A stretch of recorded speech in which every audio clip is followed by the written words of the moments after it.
So now, continuing on the Teachings to the Assembly, Great Drikung Teachings to the Assembly, page 94.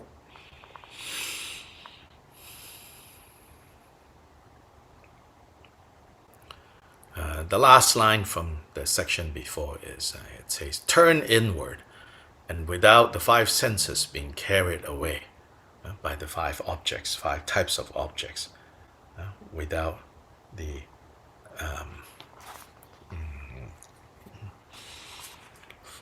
five senses being dragged around by these objects of desire. That is how we are going to have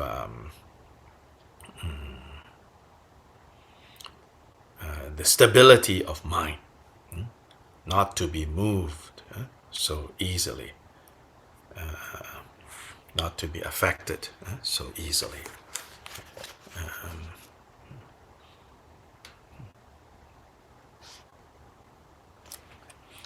So here,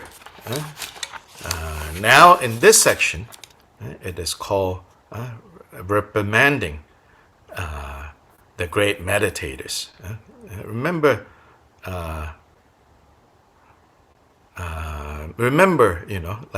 this, I think, this phrase, Gomchen,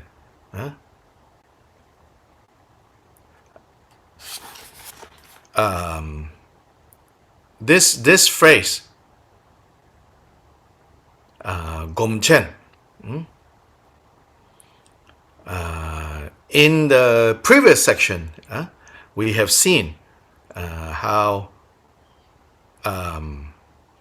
he uses, Gyopa uses sometimes this expression, Gomchen, you great meditators.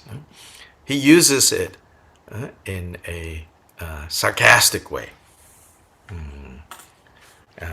Because, this term was very kind of trendy.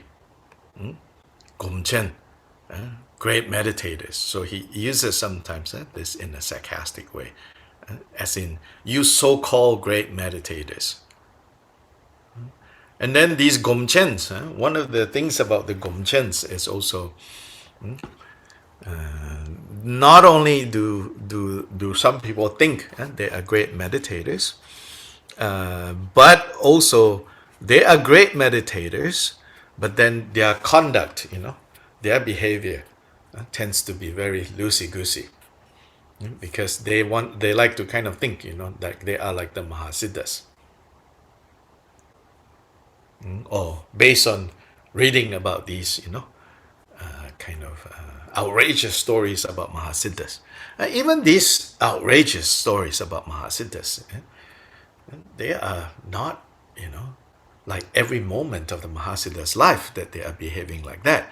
Only under very special circumstance, right? Then they exhibit, they show, they display a certain kind of behavior that kind of shocks people and stop people in their tracks, as we would say, and to make them go, oh, wait, reality is not how we habitually think it is.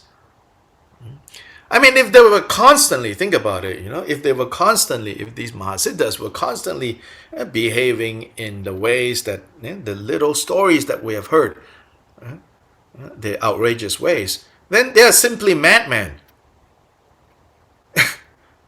I mean, I'm not even saying effectively they're madmen, but they will just be perceived by everyone as they're just crazy. That kind of display only has effect if, right, when you don't expect it, suddenly, they will do something to basically arrest, to stop, to interrupt your ordinary kind of way of thinking and projecting, to kind of shock you, stop you from your ordinary chain of thinking and projection. But anyway, in using this expression Gomchen, As I say, there are kind of connotations of, you so-called meditators, and you so-called meditators who are, very careless about your behavior, about guarding your behavior, about, training with disciplined conduct. You so-called great meditators, now you listen. This is kind of the tone in this section here. Some of you might think we are Gomchens with an exalted view, right? So this is always there. You become such a great meditator, you think, my view is so vast now, no actions can harm me, good or bad. Because you do come across such statements in some tantras, in the songs of some mahasiddhas, and also why, at one time, the tantras and the songs of the mahasiddhas are not for public, consumption, much less, posted all over the place for everyone to see, precisely because it will cause wrong understanding and wrong application, even more terrifying. So he says, we are Gomchens with an exalted view, and there is no harm in lax behavior. But how could that be possible? People interested in that kind of thing only want to indulge in the 3 afflictions, don't they? I heard that recently many of you Gomchens went to look when drum beats sounded, and that some of you who went there got involved in horse racing and dancing. In other words, he says, you so-called great meditators, I heard recently you all went to some festival. And then once you got there, you got into horse racing and dancing. And these are referring to his monks, who have come to train with him. He says, how can that be allowed? Isn't that what we call dragging down the lama? To pull or to drag down the lama by their feet is an idiomatic expression for act disgracefully.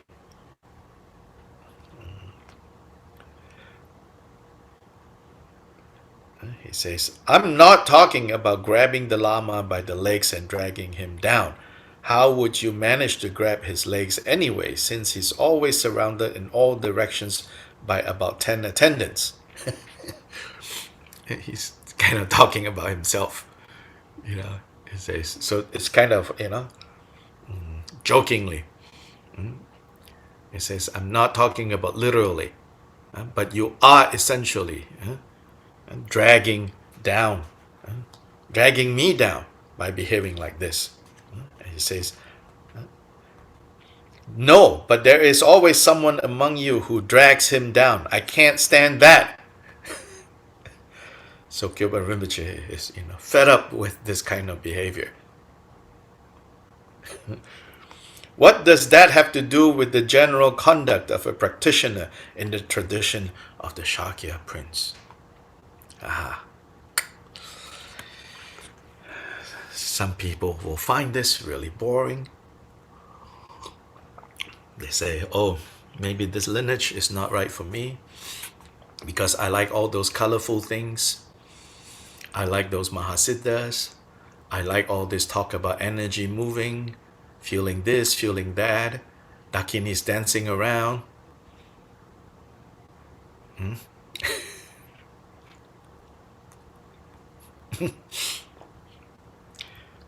This is Kyopa's tradition. And then if you think deeply, you think a little bit more about it. Isn't this the tradition of all Buddhists? Shouldn't this be the tradition of all Buddhists if you say you're Buddhist? If the reference points that all Buddhists can agree on, you don't take that example and you take the uncommon, we say, uncommon example,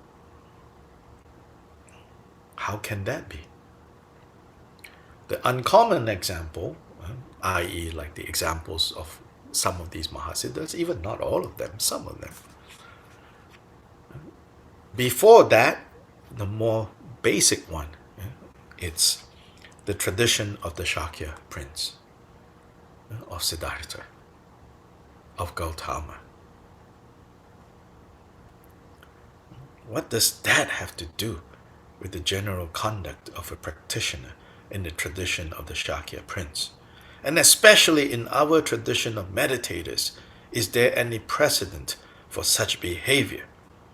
And he says, and even that, now let's talk about the uncommon tradition, not just the general Buddhist tradition of following in the footsteps of Buddha Shakyamuni. He says, just here where what I've been doing here, he says. Yeah? In our tradition, is there any precedent for such behavior? Haven't we gathered out of an effort to gain precious qualities while attending the true Lama, the authentic Lama? Aren't you here to develop these precious qualities?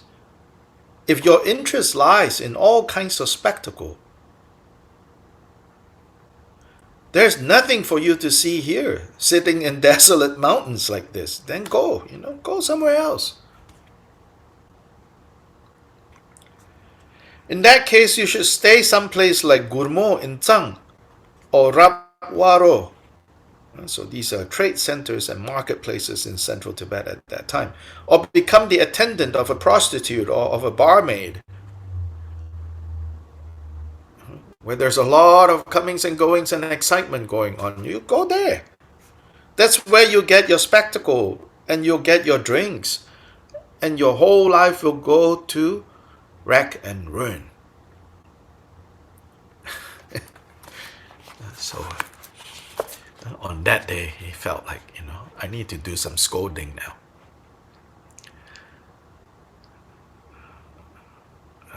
Generally, I think, the profile of Gyopa is that he's not a very kind of like scolding type of lama.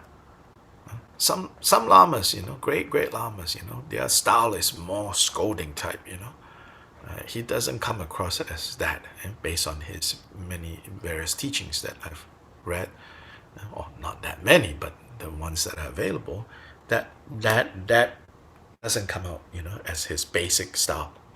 So here he's using stronger words, and it's necessary. These are not the pursuits of us meditators. When the five senses are carried away by the five sense pleasures, then even what little meditative absorption of calm abiding and insight you have will be obscured like the disk of the sun behind clouds.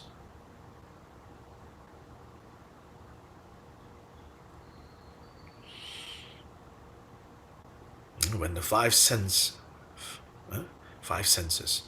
are carried away by the five sense pleasures, then whatever meditative absorption, whether related to calm abiding or to insight, they will be obscured.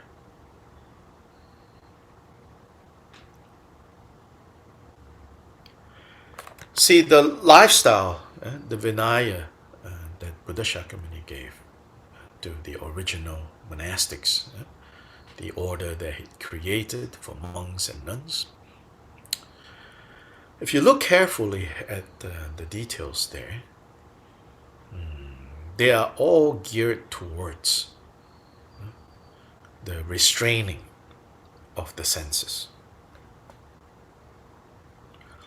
They're not geared towards excitement. They're not geared towards, even you might say, inspiring you to do this or that, or even inspiring you in an exciting way.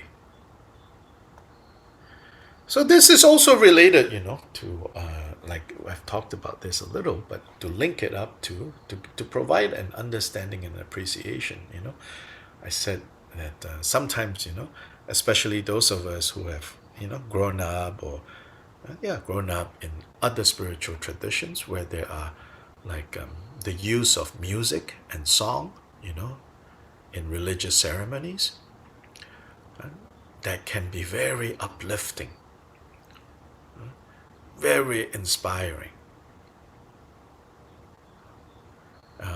And we'll find that, Buddhist, the Buddhist equivalent is a little boring. Doesn't have anything like that, There's a reason for that. Again, the Buddha's main training that he provides and recorded in the teachings are the training of these monks and nuns who came to him to pacify their minds. And so his job wasn't, really, his job wasn't to increase more disciples. So he wasn't that interested in, how can I think of ways to attract more people? Yeah. Of course, bodhicitta is already perfected, that he wants to help liberate beings, that is there. But his immediate context isn't really about attracting more people, exciting more people. He had enough already just teaching the people who really want to come and learn how to become free from being dragged around by the afflictive emotions through the experiences of the senses, sensory pleasures. So then the path he provided, is to kind of, you could say, in a very cool and composed way, let down, let go, relinquish.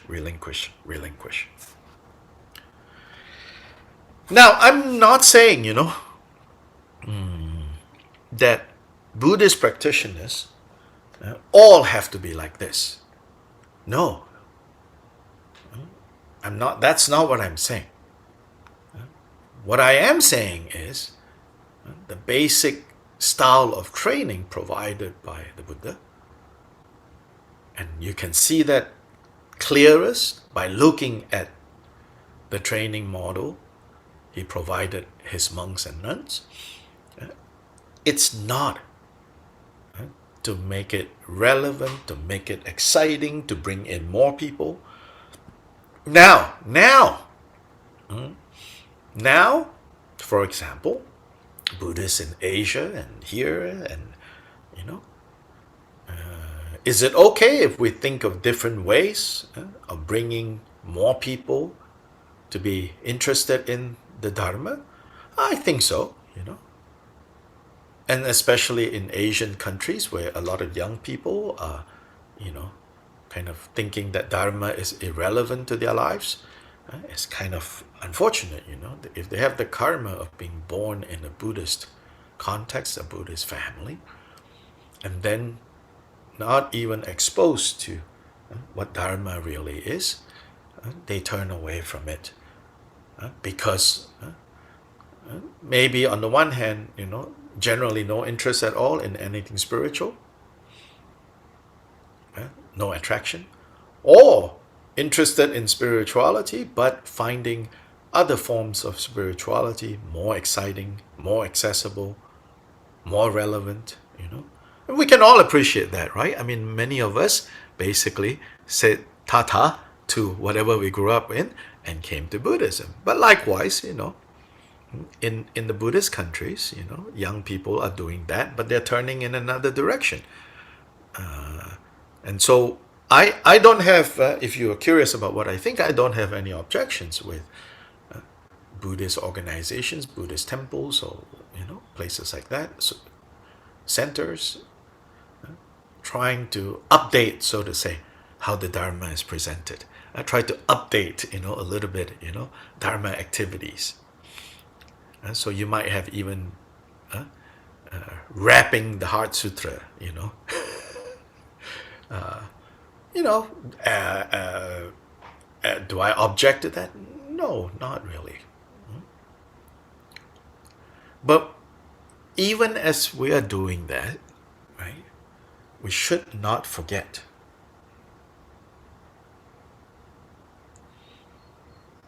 the example of that prince of the Shakyas, of Buddha Shakyamuni, and what the main thing that he's providing, the main approach that he taught, which is to develop a clarity of mind, a stability of mind, so that not just the coarse aspects of the afflictive emotions, but even the most subtle aspects of the afflictive emotions have no more power to hold us, to trap us, to control us. And for that task, it cannot be accomplished by jumping around, dancing around, even like singing mantras, with all kinds of exciting tunes and all of that. That's all just causes the mind to, float around up here. Then really distracted. But to settle. Then of course there are warnings of not to settle into dullness. So, yes, of course, here and there throughout Buddhist cultures and traditions and trainings, there are elements that are brought in to kind of stir the energy up, to inspire, to activate. In some ways you can say, like working with the Tsalung, Tigle, these nadi, prana, the energetic body, is a way to harness that. But you can see how even in using that way, using that methods, you don't kind of feed the loud emotions. Footnote, you definitely don't suppress your emotions. That's also not what's taught here. But again and again, to stabilize the heart, to steady the heart, so we can have clarity that leads to insight that will free us from being dragged around and not have freedom.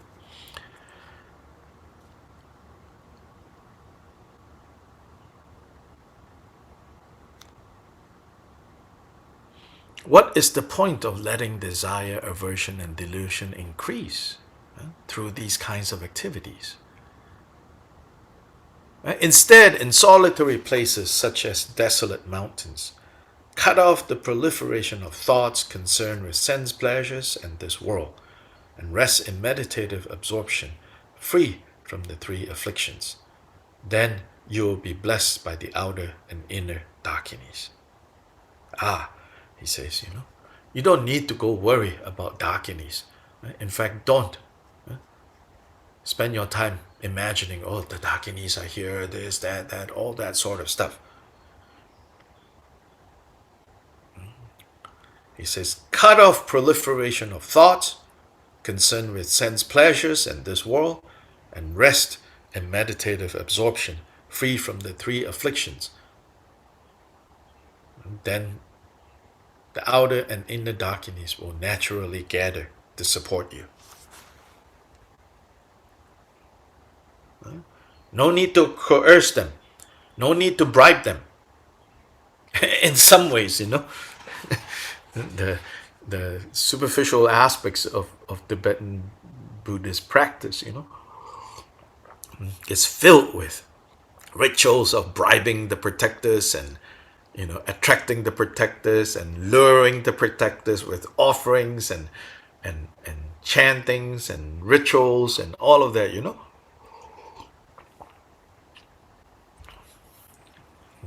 bribing them, flattering them. Here, Kyoba says, you do the main work and everybody else and everything else will fall into place. The gods and spirits have no choice but to like you and to support you. In other words, all the forces around you, friendly and unfriendly, will begin to be affected by your practice, and they will naturally support you. All the dharmapalas, you don't need to even so personally go try to get their attention. When you really work on taming your afflictive emotions, especially powered by bodhicitta, then all the forces and entities around you, in you, have no choice but to support you, protect you, as much as is possible. Again, we're not a theistic religion, as much as is possible for them, as much as your karma doesn't obstruct them in supporting and helping you, they would, because they don't have a choice, Because why don't they have a choice? Because virtue, the Buddha qualities, are naturally attractive, innately beautiful. They don't have a choice in that sense, They're overpowered by the beauty of these qualities.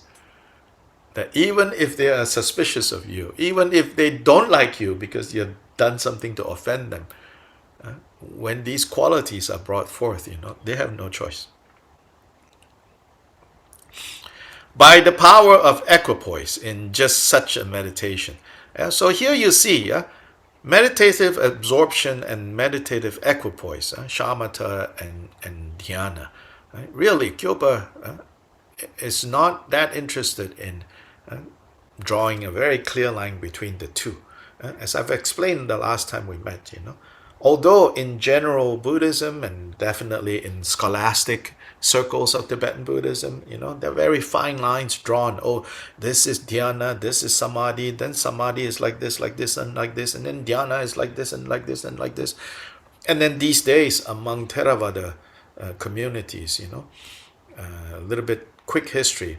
In Theravada communities, in the 1980s, into the early 2000s, due to great influence among Theravada meditation traditions, the great influence of certain meditation masters in Burma, particularly in the Mahasi tradition, in the 80s, 90s, to the 2000s, tremendous emphasis on what they call the direct path of insight vipassana.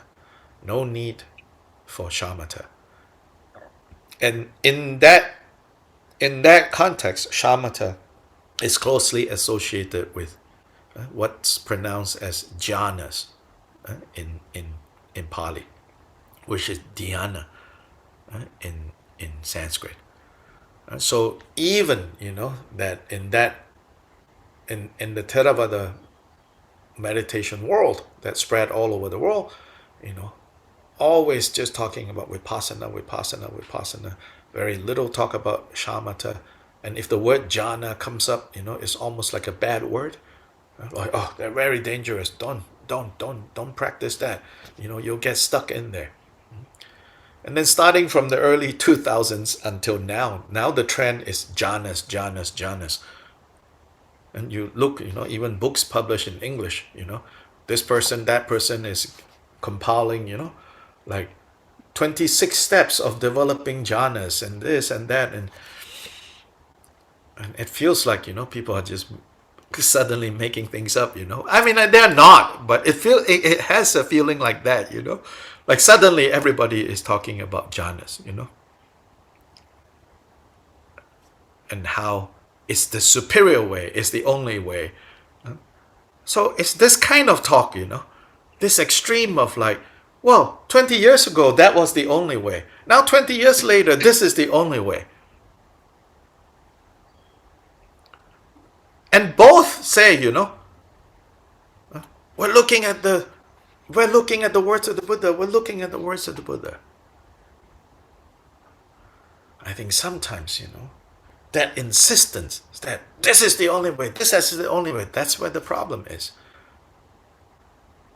The teachings themselves, don't have these kind of problems. Because if we know how to read these teachings, in other words, not fixated, not a fixed idea, oh, this word definitely means this, that word definitely means that, and not understand and realize that the Buddha simply taught what individuals needed to hear in order to progress along. In this context, he will use this word in a particular way that is context sensitive. And over there, he will use words in a particular way. Now, next step in that process, right? Buddha passed away. All his words were brought together, gathered. Next step in the process. Oh, we need to organize all of this into a cohesive belief system. That's when something else is going on. The need to organize all these different teachings into a cohesive belief system. In some ways, it was necessary. The early community, Buddhist community, felt they didn't have a choice. If they are going to continue as a cohesive, right, recognizable community, over time you do need to develop a cohesive understanding. But there already, right, we have frozen or fossilized living teachings into a fixed object. Luckily, for the most part in the Buddhist tradition, we, for the most part, did not feel that we have to kill each other over disagreements, whether it's like this or like that.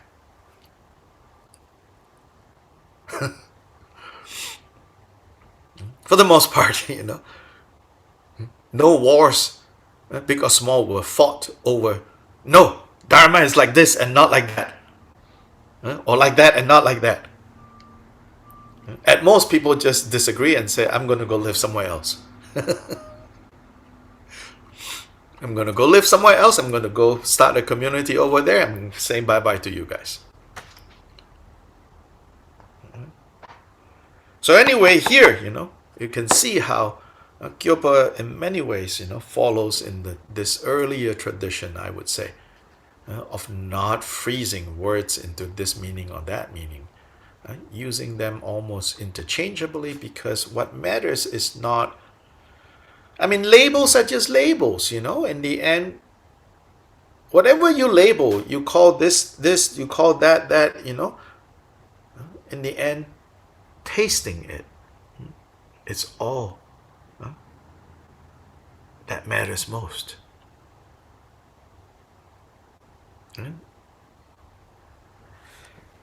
By the power of equipoise in just such a meditation, a strong meditative absorption. So here,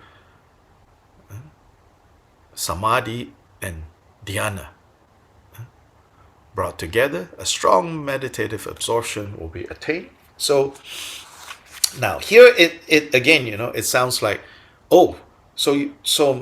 from here we can see that dhyana is a more advanced state than samadhi. Well, not necessarily so.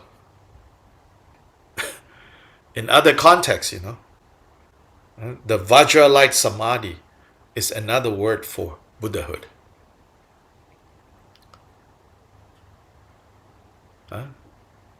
there are the three samadhis. So it's not, it's just, when they're used together like that, it says, first, the heart, the mind needs to become even. Samadhi has that connotation, even. An even quality. Sometimes also the word samahita is used. They're closely related. The mind becoming even. No ups and downs. You steady it, And then when it steadies, then energy starts to gather. That's what absorption means. Absorption should not be understood in this context as, again, this image of like, oh, I hear people say this, oh, he used to be able to meditate until he doesn't hear anything. That's the kind of absorption some people think absorption is.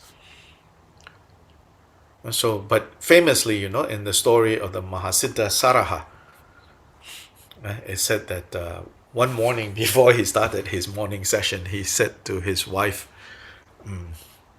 today, make some radish curry for lunch.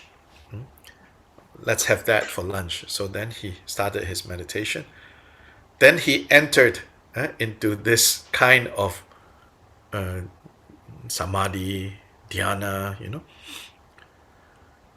Then when he finally emerged from his meditation, right? Immediately he goes, is the radish curry ready? Where is the radish curry? And it said that his wife came and basically took this pot and smashed it in front of him. But inside the pot there was nothing at all but some dust, And the wife said, you have been sitting there for 12 years. And I thought, here I am, keeping you alive for 12 years because you're in this meditative state. And I'm thinking that you have made so much progress. And the first thing you do when you come out of that is asking me for the curry. This is probably also a wife, fed up with serving the husband. Of course, the wife was also a wisdom dakini. The wife is scolding him maybe on two levels, One, you men, expecting us women to serve you. But the other part, the more important part in this context is, what use is that kind of absorption?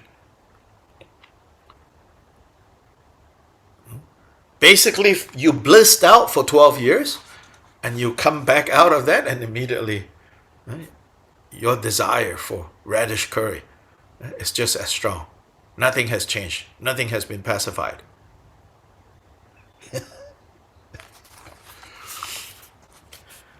So it's not that kind of absorption. Absorption here is talking about, all these kind of, your mind. It's also related to this expression, ekagata, like single-minded, single-pointed. Again, it's we have this idea that it's single-pointed, like tightly single-pointed. No, it's not. It's like all your energy, all your focus, all your attention, all your interest has basically gathered. And there's no temptation, no desire whatsoever to run around. So it's a further steadying, but this is a steadying in this context when these two are used back to back, or one first and the other next, samadhi first and dhyana next, is talking about how everything is now brought together, gathered together, and there is strength, there is staying power. So not only is it steadied, but it does not move now. It has weight.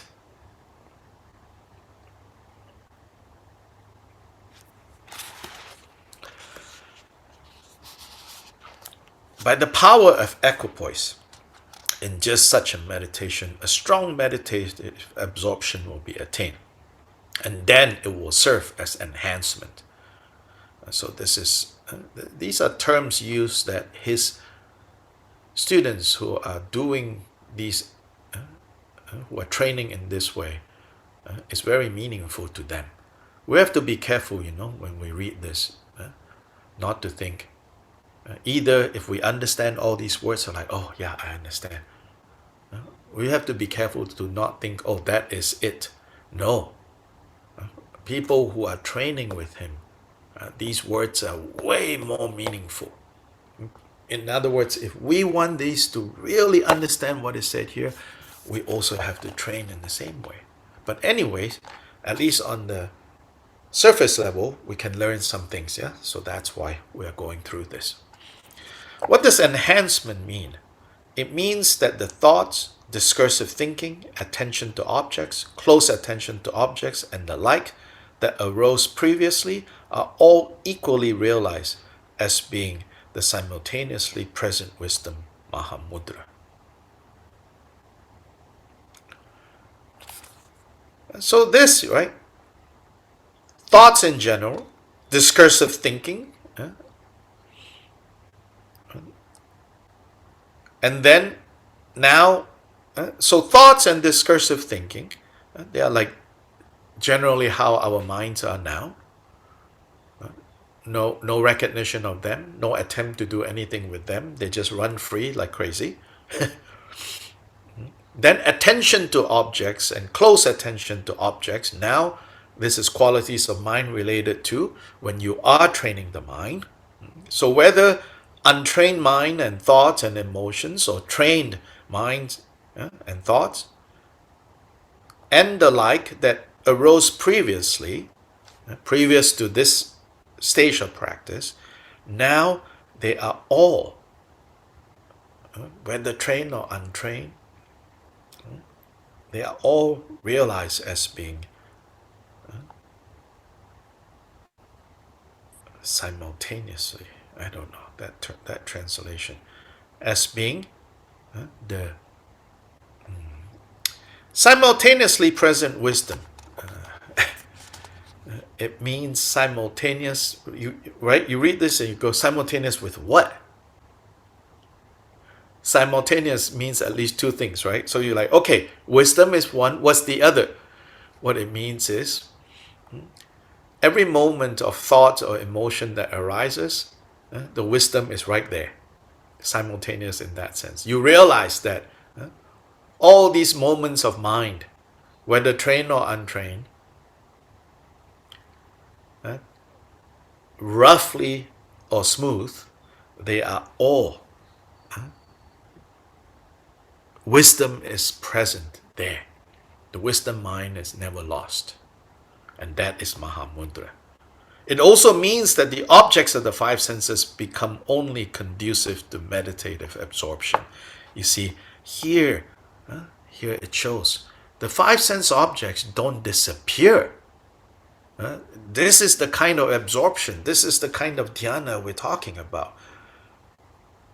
The mundane dhyanas, entail getting rid of sense objects. Meaning sight, sound, smell, taste, touch are gone. Like the example. Oh, my meditation is going so well. I didn't hear anything. I didn't see anything. I didn't smell anything. Not here. It also means that the objects of the five senses become only conducive to meditative absorption. So your sense doors in Mahamudra practice are left wide open. But before you you don't start off by leaving the sense doors open, for sure. You begin by limiting them.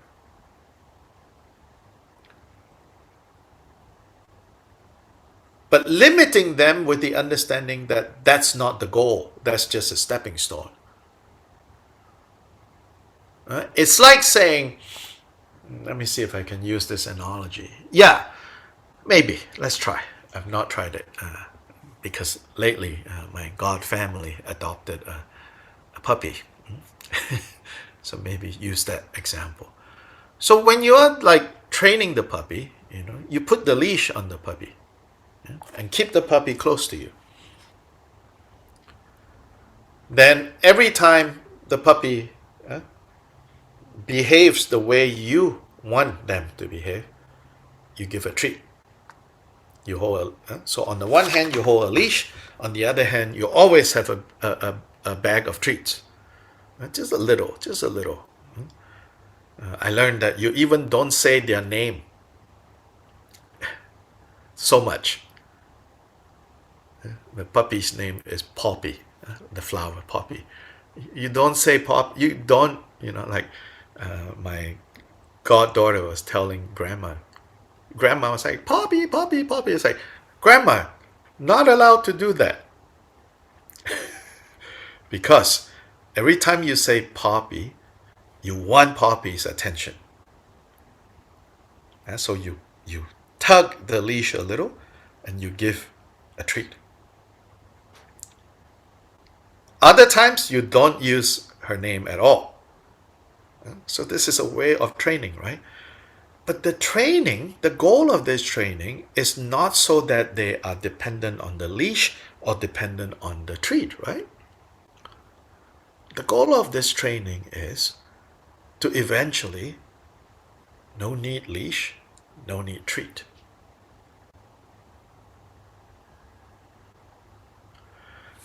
Same, with the training of the mind. We need leash, we need treat at the beginning. The leash is kind of a harsher way to get their attention, but that always to be compensated with the treat. And so then the puppy learn to trust you and know that even when you are harsh, it's for their good, so to say. So you have to train your mind like that, You become tough and treat. Tough and treat, tough and treat, And it's not like treat to the point that it will make the dog unhealthy. So likewise, when you treat your mind, it's not tough to the point that, it's torture either, at all. You also cannot do that. The leash is just very gentle, but nonetheless, it's a pull. And then treat. And the goal is eventually, neither of this is necessary. So mental absorption is now no need leash, no need treat. Dog is quite aware of all the things that are going on, but has no interest in pursuing them. And you can even extend this analogy. When it needs to attack to protect you, it will do that. But otherwise, so this is, he says, this is the enhancement practice. At that point, it is called the conduct of great meditative absorption, and any perceived form will act as an indication that form is unborn emptiness. For such a yogi, all form becomes the lama. All sound, smell, taste, and touch act as indications that they are unborn emptiness. All appearances now have become our guru, our lama. Remember that short teaching I gave, and now it's on the Drikung Dhammakirti YouTube channel, on relating, the method of relating to the guru. So here, this is the kind of meditative absorption, this is the kind of dhyana that is taught in the Perfection of Wisdom in 8,000 verses, when it says, because of the diversity of form, there is the diversity of the perfection of wisdom, and so forth. If you gain a meditative absorption like this, everyone will offer you everything. You will inspire affections in beings. All the best things will unfold effortlessly, and you will bring the world, including the gods, under your influence. As the glorious Pamodrupa taught, When one is convinced from the bottom of the heart and floats effortlessly in the meditation of the single taste, like a great flag that is hoisted on a glorious mountain, everything that is needed arises without being wished for. Isn't that inevitable cause and result? As magically as it seems, it's not magic. It's cause and result playing out without you needing to influence it, to try to kind of cheat the system.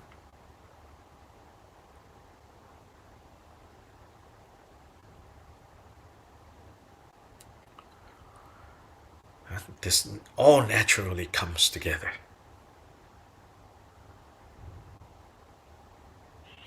So today we stop here. Like I said, tomorrow is potentially when I get fired. The section on when one is ready to teach the Dharma.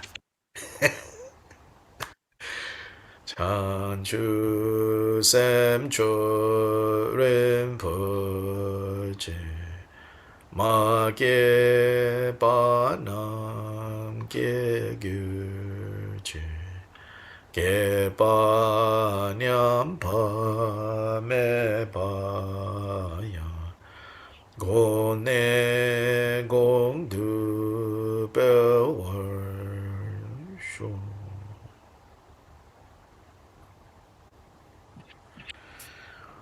Okay, bye-bye everyone. Have a good week. Start of a new week. Weather is nice here. May it be so for everyone.